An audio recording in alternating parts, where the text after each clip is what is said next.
তিন দিনের অভিযানে গুড়িয়ে দেয়া হলো মোহাম্মদপুরের সাদিক এগ্রোর খামার। এর আগেই তারা সরিয়ে নিয়েছে গরু ছাগল।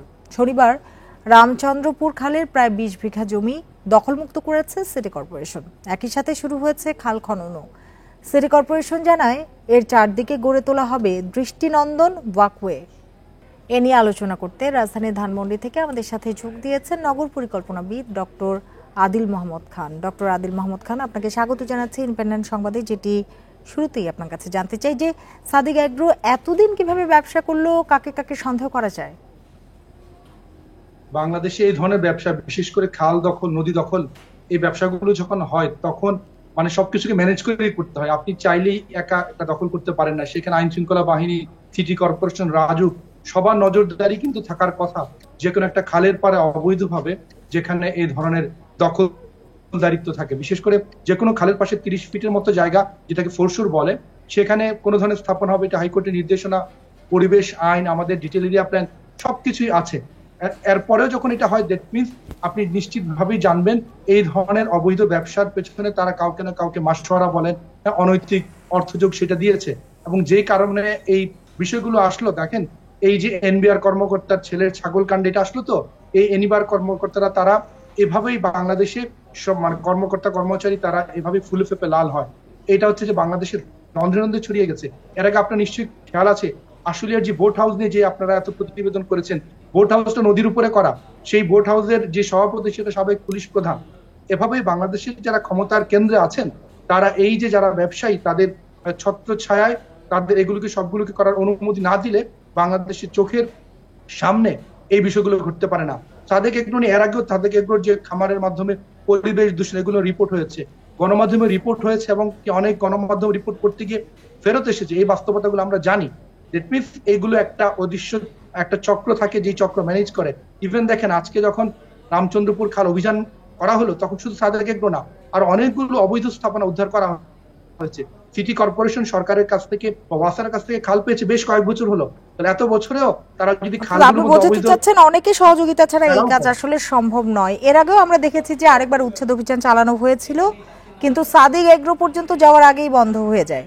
কি ক্ষমতা খামারের মালিক ইমরান হোসেনের?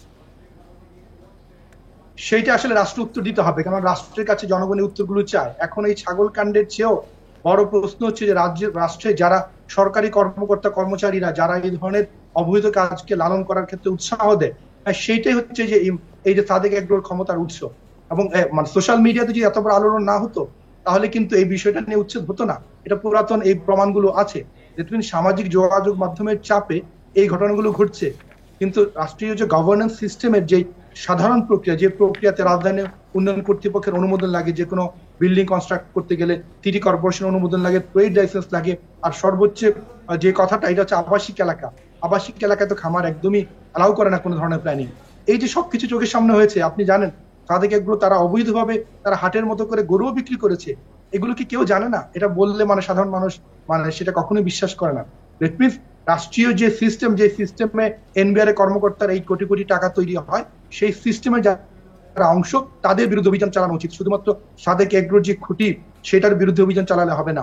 আর আমি রামচন্দ্রপুর খালের যে অবস্থা, আমি গুগল ম্যাপে দেখলাম, ম্যাপে যেই খালের অংশটা দেখায় তার অনেকটুকুতে বিভিন্ন ধরনের স্থাপনা, সেখানে খালের অস্তিত্ব নাই। সে বিষয়ে আসবো, একটু জানতে চাই আপনার কি মনে হয় ছাগল কাণ্ড না ঘটলে সাদিক এগ্রোর দিকে নজর দিত কি সিটি কর্পোরেশন? এখন যেটা হয়েছে, আমাদের সিটি কর্পোরেশন বা সরকারের চাপটা হয় সামাজিক মাধ্যম থেকেই দেখা যায়। এটা তো সিটি কর্পোরেশন বলেন, রাজধানী উন্নয়ন কর্তৃপক্ষ, তার রুটিন কাজ।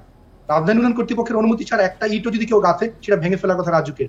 এই জন্য রাজুকের পরিদর্শক থাকে। সিটি কর্পোরেশন ট্রেড লাইসেন্স ছাড়া কেউ এত বড় ব্যবসা, কোটি কোটি টাকার ব্যবসা, এটা তো হওয়ার কোনো সুযোগ নেই। অবশ্যই সামাজিক যোগাযোগ মাধ্যমের চাপটাই বড় ফ্যাক্টর। এর বাইরে সিটি কর্পোরেশন বিচ্ছিন্নভাবে উচ্ছেদ অভিযান করেছে। তার আগে সাদেক এগ্রোর পাশাপাশি লাউতলা খালের কথা, যেটা আপনি প্রথম দিকে বলার চেষ্টা করছিলেন, সেই লাউতলা খালে তো উচ্ছেদ হয়েছে। উচ্ছেদ যখন হয় তখন তো পুরো নেটওয়ার্ক ধরে করার কথা। সেই নেটওয়ার্কটা কখনো কখনো এক জায়গায় গিয়ে থেমে যায়।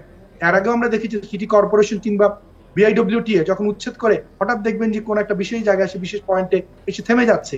সেই বিষয়টাতে একটু আসতে চাই। আপনি বলছিলেন সবার বিরুদ্ধে অভিযান আসলে চালাতে হবে। রামচন্দ্রপুর খাল পুরোপুরি কি দখলমুক্ত হয়েছে? না, এখনো হয়নি। এটা আসলে আরো দীর্ঘ প্রক্রিয়ার অংশ। কিন্তু আমরা মনে করি সিটি কর্পোরেশন ওয়াসা থেকে খালের দখল পেয়েছে অনেক বছর হলো। এতদিনে অন্তত অবৈধ দখল একটা থাকার কথা ছিল না যদি সরকারি সিস্টেম ঠিকভাবে কাজ করতো, কিন্তু সিস্টেম কাজ করছে না। এই যুগে কারা অবৈধ দখলে আছে সেটা ওয়ান ক্লিকে গুগল অ্যাপসে গিয়ে আপনি গুগল আর্থের সাথে আপনি ইমেজ অ্যানালাইসিস করলে আপনি এক ক্লিকে বলতে পারেন এই পুরো ঢাকা শহরে কোথায় কোথায় সিএস ম্যাপ আছে, কোথায় অবৈধ দখল আছে। এটা করতে এত বছর লাগার কথা না। পৃথিবী যেখানে এগিয়ে গেছে সেখানে এতদিন পরে আমরা এত বছর পরে সোশ্যাল মিডিয়ার চাপে তখন বার করতে হয় যে আমাদের সাদেক এগ্রো এত একর দখল করেছে, এত শতক দখল করেছে। জিনিসটা এত জটিল না। সদিচ্ছা থাকলে কর্পোরেশন না, রাষ্ট্রীয় যন্ত্রের সদিচ্ছা লাগবে। সিটি কর্পোরেশন একার পক্ষে সম্ভব না, কারণ রাষ্ট্রের সর্বোচ্চ পর্যায় থেকে জিরো টলারেন্সের যে কথাটা প্রায়শই বলা হয়। বুঝতে পেরেছি। ডক্টর আদিল মাহমুদ খান, আপনাকে অনেক ধন্যবাদ আমাদের সাথে যোগ দেওয়ার জন্য, আমাদের সময় দেওয়ার জন্য।